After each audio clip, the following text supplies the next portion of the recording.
Ketua KPU mengatakan mengapa mereka menerima pencalonan dari pendaftaran pencalonan daripada Gibran karena ada surat dari presiden. Padahal presiden itu siapa? Bapaknya toh? Bapaknya. Jangan harap bisa dilantik bulan Oktober 2024. Nonsen bisa dilantik. Bagaimana rakyat bisa menerima produk haram, produk tidak halal, produk curang, produk yang menipu rakyat, produk mengambil suara, merampok suara rakyat. Tidak akan kita terima pemimpin model begitu.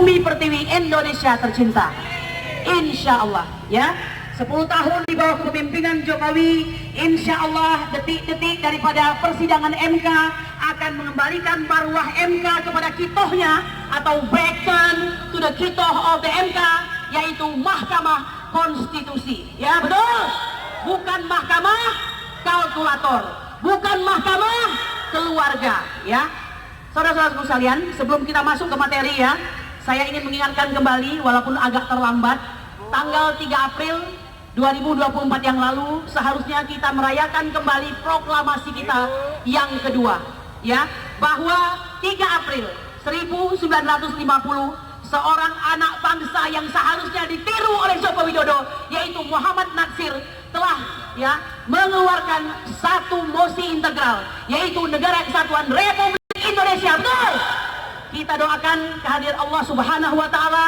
Beliau sebagai putra terbaik bangsa yang dihadiahkan jabatan sebagai Perdana Menteri pertama Indonesia, dikatakan sebagai pencetus proklamasi yang kedua oleh Muhammad Hatta, akan diterima semua amal ibadahnya oleh Allah Subhanahu wa Ta'ala. Betul!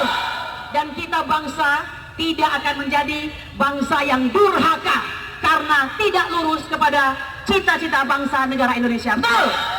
Saudara-saudaraku sekalian, saya sebenarnya hari ini belum mengikuti di persidangan, tapi sudah tahu agendanya apa ya, bahwa kita sudah mengetahui sidang telah berlangsung menurut kami sesuai pelan-pelan dengan keinginan dan harapan bangsa Indonesia yang mencintai kejujuran, menghendaki lahirnya sebuah pemilu yang jujur dan adil, bebas dan rahasia, sehingga menghasilkan pemimpin yang benar-benar seharusnya memenangkan kontestasi tersebut. Betul?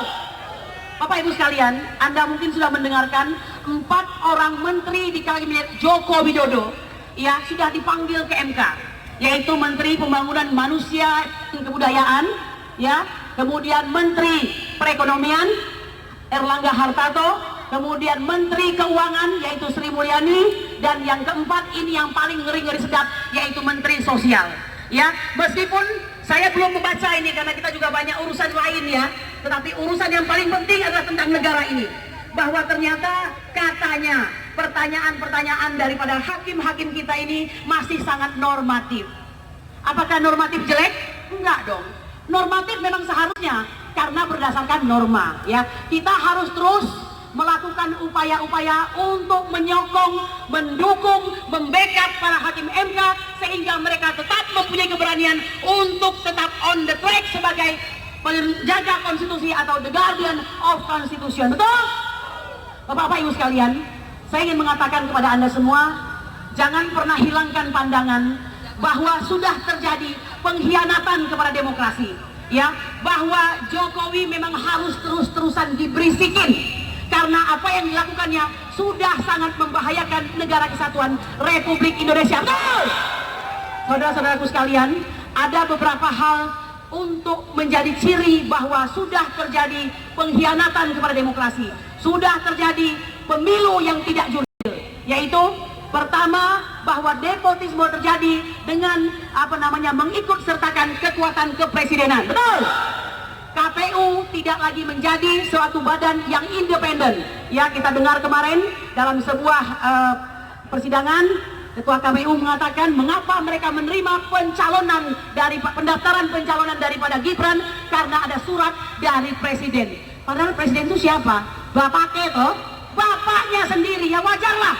Nah, jadi alasan ini sungguh suatu alasan yang menurut kita kanak-kanak iya, konyol iya, dan lain sebagainya. Ya sudahlah. Karena itu saya kira tidak heran apa yang disampaikan oleh pengamat politik Bapak Prof. Profesor Rias Rasid. Ini dengarkan ya. Ini dengarkan. Saya kemarin mengatakan Indonesia tanpa Jokowi. Betul! Kita ulangi lagi. Indonesia tanpa Jokowi. Indonesia tanpa Jokowi. Indonesia tanpa Jokowi. Mengapa saya katakan demikian? Seorang Bapak Rias Rasid, pengamat politik yang santun dan cerdas, sampai mengatakan untuk mendapatkan seorang dengan kepribadian yang tidak tahu malu sedemikian rupa dibutuhkan lebih dari 100 tahun. Bayangkan, dan Indonesia memilikinya. Sifat-sifat Fir'aun itu ada dalam dirinya, yaitu memecah belah dan mempertahankan kekuasaan dengan segala cara. Betul? Oleh karena itu, Bapak-bapak dan Ibu sekalian, saya ingin Anda semua kembali ya, kuatkan tekad kita bahwa perjuangan ini harus mencapai tujuannya dan konstitusional. Oke? Karena kita tahu ini kekuatan daripada pemerintahan hari ini di-backing oleh segala lini. Ya, bayangkan untuk pemilu mereka mengerahkan update, mereka mengerahkan segala macam kekuatan, termasuk di dalamnya adalah aparat. Ya, jangan heran mereka melakukan pelantikan secara massal pejabat daerah yang arahnya adalah untuk mengarahkan kemana arah pemilihan ini.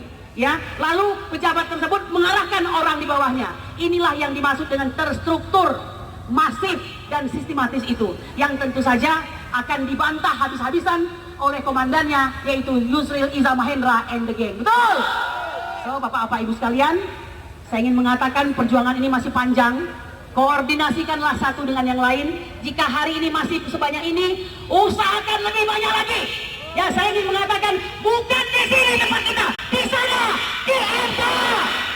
Bawa poster Anda di depan MK. Itu bukan pelanggaran hukum. Saya ingin mengatakan kepada aparat, siapapun Anda, baik intel maupun siapa, dengar baik-baik. Hak menyatakan pendapat di muka umum adalah hak rakyat Indonesia yang dilindungi oleh undang-undang. Kalau kalian sampai ya melarang kami untuk menyampaikan pendapat kami di muka umum, sesungguhnya Andalah yang kurang ajar. Ya, saya ingin mengatakan tegak berdirilah sebagai aparat negara, mengayomi, melindungi, serta melayani masyarakat. Ingat baik-baik, saya ulang berkali-kali, Anda punya anggaran sebesar 114 triliun, terbesar ketiga selain kementerian dan lembaga. Oleh karena itu, jangan sekali-kali gunakan untuk membackup pemerintah. Kalian ini rakyat, dibayar dari uang kami. Betul? Oleh karena itu, rakyat semakin cerdas. Tidak usah menjadi bayangkari negara, jadilah bayangkari rakyat. Jika negara yang dimaksud adalah pemerintah atau rezim. Sekali juga kami mengatakan, Bapak Listio, mohon maaf ya, kita sudah terang-terangan saja. Konon kabarnya Anda dititipkan oleh Pak Jokowi pada pemerintahan berikutnya, pemerintahan rasa-rasa, karena belum ada pemerintahan yang ditetapkan sampai hari ini. Oleh karena itu, jangan karena Anda dititipkan, Anda akan mengorbankan dan menghambakan diri Anda untuk rezim Jokowi. Merdeka! Merdeka! Merdeka! Saya kira demikian saja. Nanti kita akan mendengarkan pimpinan kita. Ada Bapak Jenderal Sunarko di sana. Bapak, kami sangat butuh agar kami dipimpin. Kami ingin sekali negara Indonesia ini selamat. Untuk yang kedua kalinya kita memproklamirkan Negara Kesatuan Republik Indonesia, cita-cita dari M. Nasir. Assalamualaikum warahmatullahi wabarakatuh. Merdeka! Saudara sekalian, kita berada di patung kuda. Patung kuda ini patung yang mati.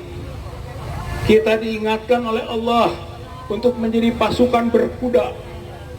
Wal adiyati dobha. Maka demi kuda-kuda yang datang menyerang dan terengah-engah menunjukkan keseriusannya. Wal adiyati dobha wal muriyati qadha, dari kakinya memercik api. Wal muriyati qadha wal mughirati subha, menyerangnya pada waktu subuh. Fa'atarna nak'a, dan debu-debu bekasnya itu berterbangan ke sana sini. Fawasatna jam'a, masuk ke tengah-tengah kumpulan musuh. Betapa hebatnya Allah memuji kuda, pasukan berkuda. Ini hanya patung kuda. Kita umat Islam khususnya harus menjadi pahlawan-pahlawan berkuda yang menyerang lawan-lawan yang zalim, lawan-lawan munafik, lawan-lawan kafir, lawan yang tidak beriman, yang tidak percaya pada kebenaran, kejujuran, keadilan. Saudara-saudara sekalian, kita di sini mendukung MK, Mahkamah Konstitusi. Mendukung itu mengembalikan marwah MK yang sudah distrust, sudah kehilangan kepercayaan rakyat MK itu. Terutama setelah putusan 90 PUU 21 2023, maka kehilangan kepercayaan MK. Maka kita dukung pemulihan martabat dan keluaran MK. Dan saat inilah MK harus bisa membuktikan bahwa benar-benar dia adalah pengawal konstitusi, bukan masuk dalam kelompok pengkhianat konstitusi. Oleh karena itu, sekarang pembuktiannya 22 April putuskan bahwa Prabowo Gibran pasangan yang perlu didiskualifikasi karena ini bagian dari pengkhianatan konstitusi. Dan Mahkamah Konstitusi memutuskan itu dengan berani. Lawan gangguan-gangguan internal dengan gangguan eksternal. Rakyat bersama para hakim yang jujur. Kalau saja tidak, maka aksi akan berkelanjutan, saudara-saudara sekalian. Terus menerus. Jangan harap bisa dilantik bulan Oktober 2024. Nonsen bisa dilantik. Bagaimana rakyat bisa menerima produk haram, produk tidak halal, produk curang, produk yang menipu rakyat, produk mengambil suara, merampok suara rakyat. Tidak akan kita terima pemimpin model begitu. Najis. Kita punya pemimpin dengan diproduk oleh kecurangan dan kejahatan politik. Maka terus kita berjuang. Tiada hari tanpa aksi, tiada hari tanpa demonstrasi, sampai kezaliman runtuh, rezim Jokowi ganti secepatnya. Mudah-mudahan Allah Subhanahu wa Ta'ala menolong kita. Dan jangan lupa, Oktober masih lama, kesempatan kita masih banyak. Kalaupun MK berkhianat, tapi kita harapkan MK mengikuti suara rakyat. MK menjadi pejuang daripada aspirasi, perasaan hukum, perasaan politik rakyat Indonesia.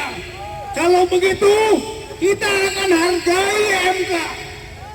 Kita akan berterima kasih kepada MK. Andai hakim-hakim MK itu menjadi penegak kejujuran, kebenaran, dan keadilan, menjalankan misi konstitusi pasal 22, pemilu di samping luber harus jujur dan adil, maka MK adalah pengawalnya. Hayo kita harapkan, hayo kita doakan, mudah-mudahan hakim konstitusi diberi kekuatan dan keberanian untuk memutuskan sesuai hati nuraninya. Sesuai hati nuraninya. Kalau tidak, lawan, lawan, lawan, hancurkan, hancurkan, hancurkan. Nasrul minallah wa fathun qarib wa basyiril mu'minin. Wassalamualaikum warahmatullahi wabarakatuh.